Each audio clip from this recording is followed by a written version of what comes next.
So guys, for today's video, ang Lakbay Philippines TV ang magbibigay ng update sa araw na ito mga idol. At dito tayo ngayon sa Patapat, Ilocos Norte mga ka-idol. Napakaganda itong Patapat.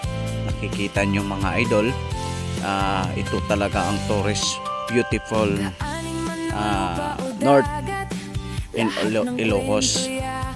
At alam nyo po mga ka-idol, at ito po yung lugar na ito laging pinapasyalan ng mga turista sa mga kababayan natin ang mahilig magbiyahe, at dito nila naghihinto sila sa Patapat na ito. Ang Patapat mga ka-idol, ito ay history ng panahon ni Ferdinand Marcos Sr. At siya po ang isang kauna-unahang presidente ang nagbigay ng haba na tulay dito sa Patapat. Napakagandang tulay na makikita mo sa tabi ng dagat at bundok. Yan po isa sa mga ibabahagi natin sa araw na ito mga idol, dahil ito ang pinakamaganda sa lugar na ating nakikita sa norte. At ito ang aking paglalakbay at magbibigay ng magandang tanawin sa inyong lahat. At huwag kayong mag-exit sa video ito para magbigay tayo ng kunting music background para related dito sa ating video natin. Kaya ito mga idol, abangan nyo at pakinggan nyo ang music na ito. Maraming salamat mga idol. Huwag kalimutan mag-subscribe, mag-hit ng notification bell para update kayo sa mga susunod na video natin. Ang Lakbay Philippines TV ay patuloy magbibigay ng magandang tanawin sa iba't ibang lugar sa ating Pilipinas. Kaya abangan nyo ang mga napupuntahan natin dito sa bandang norte, at ibabahagi natin ang mga lugar na ating napupuntahan dito sa norte. Ano pa inantay natin mga idol? Pakinggan nyo na po ang aking music background. Alright? Mula Hilaga hanggang Timog, sa bawat isla at bawat puok, sumama ka sa aking ikot sa ganda ng Pilipinas. Tuklasin niyo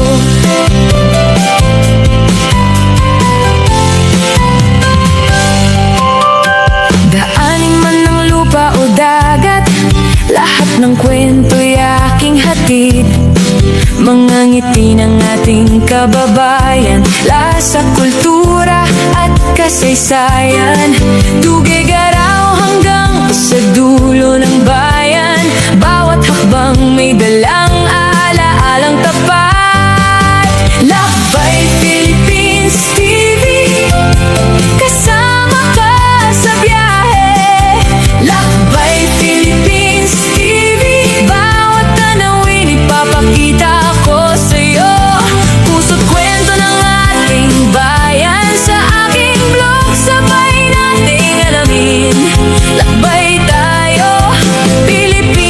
kong mahal. Bundok, dagat at malawak na bukid, fiesta, sayaw at awit na mainit. Luzon, Visayas, Mindanao ay ating puntahan. Walang iiwan, sabay-sabay tayong masdan. Ang yaman ng ating lupang sinilangan, sa bawat vlog ibabahagi ko ng tapat. Lakbay Philippines TV, kasama ka sa biyahe. Lakbay Philippines TV, bawat tanawin ipapakita ko sa'yo. Puso't kwento ng ating bayan, sa aking vlog sabay nating alamin. Lakbay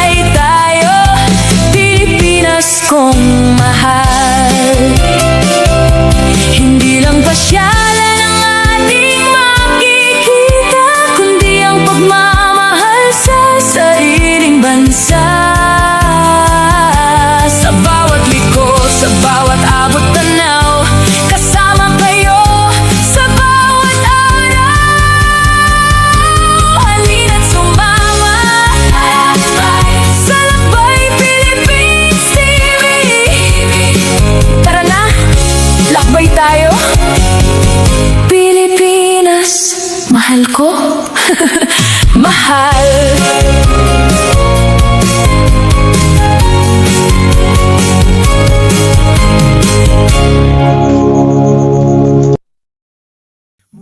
Yung mga idol, andito tayo ngayon sa may Napocor. At ito po, yung Napocor na ito mga idol, ay ito po ay kinukuhaanan ng kuryente dito sa Cagayan at Ilocos. Ito yung nagsusupply ng kuryente sa norte. Kaya tingnan nyo mga idol, nasa bundok yan ng Patapat, Ilocos Norte.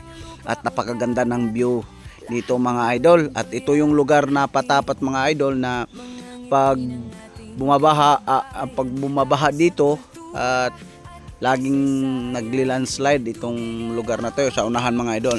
At makikita nyo din dito mga idol kung saan yung bahay ni Ferdinand Marcos Sr. Noong panahon ay siya ay nanungkulan pa sa ating pamahalaan at mayroon siyang mansyon dito na lumang-luma na at hindi na po napupuntahan o natitirhan.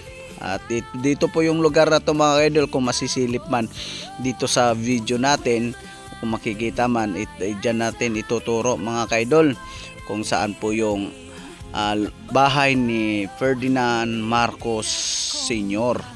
At ito po mga kaidol, i-screenshot natin ito. Yan. Ito mga idol, makikita natin dito. Ito yung tinatawag nila dito na parang ministeryo na lugar. Dito mga kaidol, may mga nagtitinda dito. At itong dinadaanan na to ay inaayos kasi yung Patapat Mountain. Siyempre yung bundok, makikita natin yung Patapat Mountain, yung laging dumadahili yung lupa pag laging umuulan. Makikita nyo mga kaidol, yan o. Yan o natin yung camera natin para makita nyo mga idol. Yan yung area na yan o. Nasa bundok, napakataas ng bundok na yan.